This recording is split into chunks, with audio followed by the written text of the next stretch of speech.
বিজয় সম্মেলনী অনুষ্ঠান অনুষ্ঠিত হলো উত্তর দিনাজপুর জেলার কালিয়াগঞ্জের পার্বতী সুন্দরী মাঠ ময়দানে ব্লক তৃণমূল কংগ্রেসের পক্ষ থেকে। দাদা, এই অনুষ্ঠান করার মূল উদ্দেশ্য কী রয়েছে? দেখুন, আমাদের নেত্রী মমতা বন্দ্যোপাধ্যায়, আমাদের মুখ্যমন্ত্রী, ওনার নির্দেশ মতো এবং ওনার যে আইডিয়া, সেই জায়গা থেকে দুর্গাপূজা যেখানে বিশ্বের দরবারে তিনি পৌঁছে দিয়েছেন, এবং সেই জায়গা থেকে শুধু দুর্গাপূজার 5 দিন নয়, তার পরবর্তীকালে সমস্ত মানুষজনদের নিয়ে এখানে বর্ণ হিন্দু যে কোনো বর্ণের সম্প্রদায়ের মানুষকে নিয়ে আমরা যে দুর্গাপূজা করি, এবং তার সাথে সবাইকে নিয়ে যে আমরা একসাথে সামিল হই। পশ্চিমবঙ্গের যেটা ঐতিহ্য, কৃষ্টি কালচার, সেই জায়গা থেকেই বিজয়া সম্মেলনী আমাদের কালিয়াগঞ্জ ব্লকে প্রতিটা ব্লকের সাথে সাথে আমাদের এখানেও আজকে অনুষ্ঠিত হলো। কারা কারা উপস্থিত হয়েছিলেন? এখানে জেলার সমস্ত নেতৃত্ব এবং জেলা সভাপতি এবং বাকি সমস্ত নেতৃত্ব, এবং সাথে ইটাহারের বিধায়ক, যিনি রাজ্যের মনোনীত হয়ে আজকে আমাদের স্পেশাল গেস্ট হিসেবে এখানে এসেছিলেন, তিনিও উপস্থিত ছিলেন।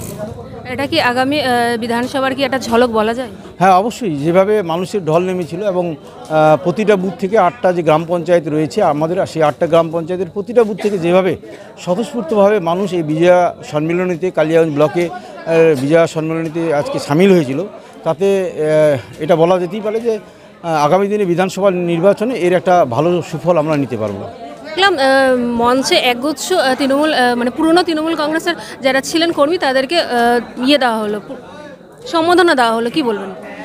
এটাই আমাদের বিজয়া সম্মেলনীর বৈশিষ্ট্য, যেখানে তৃণমূল কংগ্রেসে যারা পুরনো কর্মী, যারা দীর্ঘদিন থেকে তৃণমূল কংগ্রেস প্রথম দিন থেকে যারা তৃণমূল কংগ্রেসটাকে তৈরি করেছেন, যারা 1998 সালে গ্রাম পঞ্চায়েত নির্বাচনে প্রথম তৃণমূলের প্রতীকে মেম্বার হয়েছিলেন, সেই সমস্ত মানুষজন এবং সমস্ত স্তরের নেতৃত্ব এবং সমাজের গুণীজন ব্যক্তি যারা আছে, তাদেরকে আমরা তৃণমূল কংগ্রেসের পক্ষ থেকে সম্বর্ধনা দিই, তাদেরকে আমরা সম্মান জানাই, এবং তাদেরকে আমরা একসাথে দলের সুখে দুঃখে সামিল করার জন্য আহ্বান জানাই।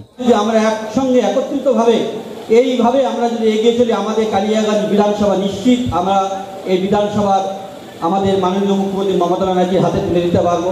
কারণ এই বিধানসভা যতদিন না তৃণমূলের ডেভেলপমেন্টে আমরা কালিয়াগঞ্জ অনেকটাই পিছিয়ে থাকবো। আপনার সবাই আগামী 2026 যে বিধানসভা, সবাই মিলে আমরা এবার বিধানসভার ক্যান্ডিডেট যেই হোক না কেন, আমরা মমতা ব্যানার্জিকে উপহার দেবো, এই প্রতিজ্ঞা নিয়ে আমাদেরকে এখান থেকে যেতে হবে। আমরা বিগত কিছুদিন আগের থেকে, অনেক দিন থেকে দেখছি, আমরা এমএলএ সাহেব, আজকে এমএলএ সাহেবের কাজ টাউনে কালিয়াগঞ্জ চেয়ারম্যানকে করতে হচ্ছে, আর ব্লকে আপনাদের বাপ্পা পঞ্চায়েত সমিতির সভাপতিকে করতে হচ্ছে। আপনারা হাত জোর করে অনুরোধ রাখছি, উন্নয়নের সাথে থাকুন। কোনো সাম্প্রদায়িক দলের সাথে বা সাম্প্রদায়িক সুরসুরিতে আপনারা যাবেন না। কালিয়াগঞ্জে যদি উন্নয়ন করতে হয়, আপনারা 26-এ 2 হাত তুলে আশীর্বাদ করুন আমাদের মাননীয় মমতা ব্যানার্জিকে। কলকাতার রাজপথে মিটিং এবং এআইসিসির অধিবেশন চলছিল ইনডোর স্টেডিয়ামে।